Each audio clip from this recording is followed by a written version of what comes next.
Movie की शुरुआत में हम एक मास्क वाले आदमी को देखते हैं जो लोगों को मारते हुए एक लड़की पे अटैक करता है। वो लड़की गौतम गौतम चिल्ला रही होती है। उस लड़की का नाम आरवी है और उसका मोबाइल चालू है जिसमें वीडियो बन रही होती है। अगले सीन में हम एसपी को देखते हैं जो राकेश के बारे में बता रहा होता है। वो भी एक सीरियल किलर होता है जिसने ज़्यादातर लड़कियों के ही मर्डर किए होते हैं। फिर सीन चेंज होता है, हम गौतम को देखते हैं जो एक जगह खड़ा हुआ अपने बारे में सोच रहा होता है। हमें सीन 6 महीने पहले का दिखाया जाता है जहां एक लड़की की शादी हो रही होती है। दरअसल वो लड़की गौतम की गर्लफ्रेंड होती है और वो उसकी शादी में जाकर सभी को मारता है। और फिर वो लड़की गौतम को एक्सेप्ट करती है लेकिन वो सबके सामने उस लड़की को मना करके चला जाता है। फिर सीन चेंज होता है, हम गौतम को उसके डैड के पास देखते हैं और उसका डैड बोलता है तुम्हारी इन हरकतों की वजह से मेरा नाम खराब हो रहा है, इसलिए मैं तुम्हें अपनी प्रॉपर्टी से बाहर निकालता हूँ। लेकिन वो अपने डैड पर केस कर देता है और फिर वो अपनी प्रॉपर्टी पर हिस्सा ले लेता है। तभी सीन चेंज होता है, हम देखते हैं आरवी एक स्टेज पर गाना गा रही होती है और गौतम भी वहाँ आया होता है। गौतम आर्मी से बोलता है मैं तुम्हारे बहुत काम आ सकता हूँ। दरअसल वो लड़की एक सिंगिंग कंपटीशन जीतना चाहती है और गौतम उसे जीतने के लिए उसकी हेल्प करवाता है। उस कंपटीशन का जो मेन सिंगर होता है, गौतम और आरवी उसे मिलकर डराते धमकाते हैं जिसकी वजह से वो सिंगर इस कंपटीशन में भाग नहीं लेता और आरवी को वो कंपटीशन मिल जाता है। और फिर आरवी वो सिंगिंग कंपटीशन जीत लेती है। उसके बाद उन दोनों में दोस्ती काफ़ी ज़्यादा बढ़ जाती है। फिर हम उन्हें एक साथ देखते हैं जहां आरवी गौतम को बताती है कि मेरी मॉम को किसी से प्यार हो गया था और वो मुझे छोड़कर उसके साथ चली गई और मेरे डैड ने फिर मुझे कभी नहीं अपनाया। और ये बोलकर आरवी सो जाती है। आरवी गौतम को कुछ फ़ोटो दिखाती हैं लेकिन वो नेट पर डाल देता है जिसकी वजह से आरवी की काफ़ी ज़्यादा इंसल्ट होती है और उसे शो मिलने भी बंद हो जाते हैं। और इस तरह से आरवी का सारा करियर ख़राब हो जाता है। अगले सीन में हम देखते हैं, हम कांस्टेबल को देखते हैं जो वीडियो देख रहा होता है जहां आरवी का मर्डर किया गया होता है। उस वीडियो में आवाज़ रिकॉर्ड हुई होती है गौतम गौतम। तभी पुलिस वाले गौतम का पीछा करते हैं लेकिन गौतम वहां से भागकर निकल जाता है। तभी हम अगले सीन में एसपी को देखते हैं जो वीडियो को देखता है और साइड में पीछे एक इमोजी वेटिंग मिलती है और सभी लड़कियों के मर्डर के बाद वो इमोजी ज़रूर मिली होती है। और एसपी समझ जाता है कि ये मर्डर उसने नहीं किया। फिर अगले सीन में हम देखते हैं कि पूछताछ के लिए पुलिस स्टेशन में भैरव को बुलाया जाता है। दरअसल भैरव एक कार ड्राइवर है और भैरव ने आखिरी बार आरवी को घर तक छोड़ा होता है। उससे पूछा जाता है कि तुम बताओ तुम्हें क्या जानकारी है। वो बोलता है मैंने सिर्फ उसे घर तक छोड़ा था। फिर हमें सीन 3 महीने पहले का बताया जाता है जहाँ एक लड़की है, उसका नाम रशिका है और भैरव उस लड़की से प्यार करता है। रशिका एक मॉल में काम करती है जहाँ से गौतम रोज़ शॉपिंग करने के लिए आता है। हम देखते हैं कि मॉल में रशिका को एक रिंग पसंद आ जाती है लेकिन वो रिंग बहुत ही ज़्यादा महंगी होने की वजह से रशिका उस रिंग को वापस रख देती है और फिर वो भैरव के साथ कहीं घूमने के लिए चली जाती है। भैरव उस जगह पर उसे छोड़कर वो रिंग और कुछ शॉपिंग कर कर सामान लाने के लिए चला जाता है। रास्ते में भैरव पर कुछ गुंडे अटैक कर देते हैं लेकिन वो उनसे फाइट करने के बाद वापस उस जगह पर आता है जहां वो देखता है कि रशिका उस मॉल के मैनेजर के साथ होती है। दरअसल उन दोनों का अफेयर चल रहा होता है जिसे देखकर भैरव को बहुत गुस्सा आता है और भैरव वहां से अपने घर वापस चला जाता है। हम देखते हैं अगले दिन फिर भैरव रशिका को ड्रॉप करता है और रशिका गाड़ी में बैठते ही डरते हुए बोलती है कि मेरा मैनेजर मुझे ब्लैकमेल कर रहा है। और फिर वो भैरव को झूठ बोलती है कि हम दोनों का अफेयर है और हम दोनों आपस में खुश रहते हैं। तभी हम अगले सीन में देखते हैं कि एक लड़का सामने रास्ते पे खड़ा एक लड़की से बोलता है कि तुम मुझे छोड़कर मत जाओ, मैं तुमसे बहुत प्यार करता हूँ। और तभी रशिका बोलती है कि ये भी प्यार का मजनू है और तुम भी इसी की तरह हो। और भैरव उस लड़की का गला दबाकर उसे मार देता है और फिर रश्का उसे फिर से रेडिंग देती है। और फिर भैरव उस लड़की की बॉडी को उठाता है और जो में एक शेर होता है वो उसकी बॉडी को शेर को काट कर खिला देता है।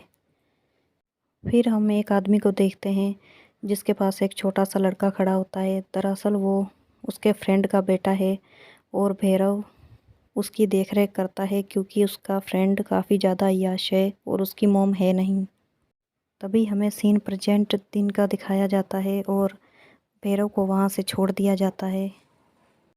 तभी सीन चेंज होता है। हम देखते हैं न्यूज़ चैनल पर एक आदमी बोलता है कि मैंने सीरियल किलर को देखा है। सीरियल किलर ने ही उस आदमी को बोला होता है कि वो गौतम का नाम ले। वो आदमी जैसे ही गौतम का नाम लेता है, गौतम उसका पीछा करते हुए उस तक पहुंच जाता है और उसे मास्क वाला आदमी मिल जाता है।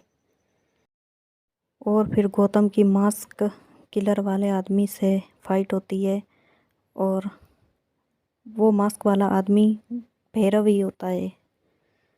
और फिर हम देखते हैं कि रश्का भी भैरव से मिली होती है और भैरव रश्का के कहने पर ही सभी मर्डर करता है। यशिका भैरव से बोलती है तुमने उसे ठिकाने लगाया कि नहीं। वो बोलता है जल्द ही लगा दूंगा। तभी हम कांस्टेबल को देखते हैं। वो एसपी से बोलता है कि गौतम सीरियल किलर नहीं है। कांस्टेबल को एक वीडियो मिलती है जिसमें गौतम और भैरव की फ़ाइट हो रही होती है और एसपी बोलता है इस वीडियो के बारे में किसी को पता नहीं चलना चाहिए।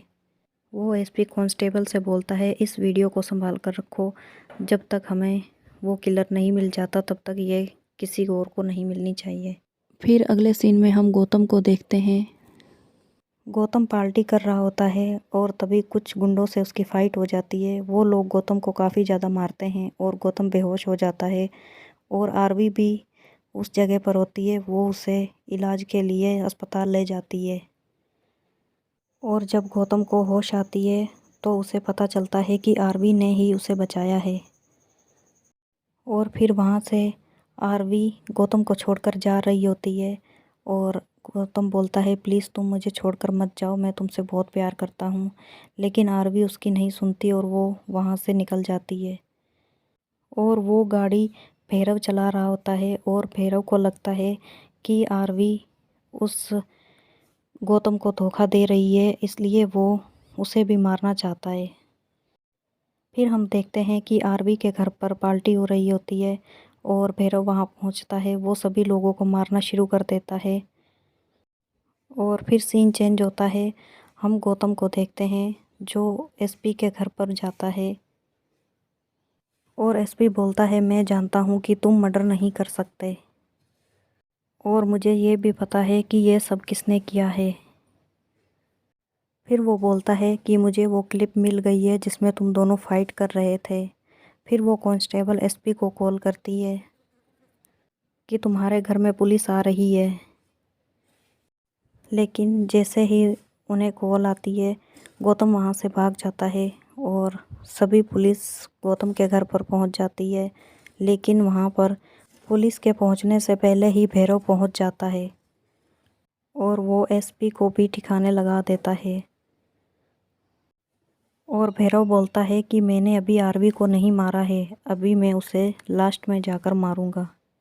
तभी हम देखते हैं कि आरवी उस घर से निकलकर बाहर भागने लगती है और सामने गौतम खड़ा होता है। वो गौतम को देखकर पीछे की तरफ भागती है और पीछे भैरव से हेल्प मांगती है। लेकिन भैरव बोलता है मैं तुम्हें मारने वाला हूँ, गौतम तो तुम्हें बचाने आया था। फिर भैरव आरवी को लाकर कमरे में बंद कर देता है और जो का मालिक उसे देख लेता है और वो बोलता है ये सब कुछ तुम कर रहे हो। फिर वो जो के मालिक को भी मार देता है और तभी वहाँ पुलिस आ जाती है और दोनों को कस्टडी में ले लेती है। और अगले सीन में हम देखते हैं कि पुलिस वाला बताता है कि आरवी का अभी तक कुछ पता नहीं चला है। लगता है आरवी को भी उस सीरियल किलर ने मार दिया है। लेकिन हम देखते हैं कि आरवी अभी तक जिंदा होती है। फिर हम देखते हैं कि जो के मालिक उसके बेटे से पूछा जाता है और वो बताता है कि मेरे डैड ही सभी लड़कियों को मारते थे और उन्हें काटने के बाद हमारे किंग को खिला देते थे। सभी लोग उस बच्चे की बात पर विश्वास कर लेते हैं। आगे हम देखते हैं कि भैरव बाहर जाता है और वो रशिका को हग करता है। गौतम उसे देख रहा होता है। गौतम देखकर चौंक जाता है। फिर हम देखते हैं कि भैरव जैसे ही आरवी को मारने के लिए आगे बढ़ता है, आरवी एक कांच के टुकड़े से भैरव पर हमला कर देती है और वहां से बचकर भागने लगती है। अब भैरव आरवी के पीछे जाता है, लेकिन सामने से गौतम आ जाता है।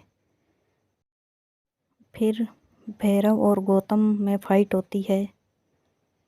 तभी भैरव रशिका से बोलता है कि तुम मुझे रेडिंग दो, और गौतम हंसता है और कहता है कोई लड़की है ही नहीं। गौतम भैरव से कहता है रशिका अब जिंदा नहीं है, रशिका मर चुकी है। फिर भैरव को याद आता है कि रशिका ने उसे बोला था कि मेरा मैनेजर मुझे खुश रखेगा और मेरे लिए वो अपनी वाइफ को भी छोड़ देगा।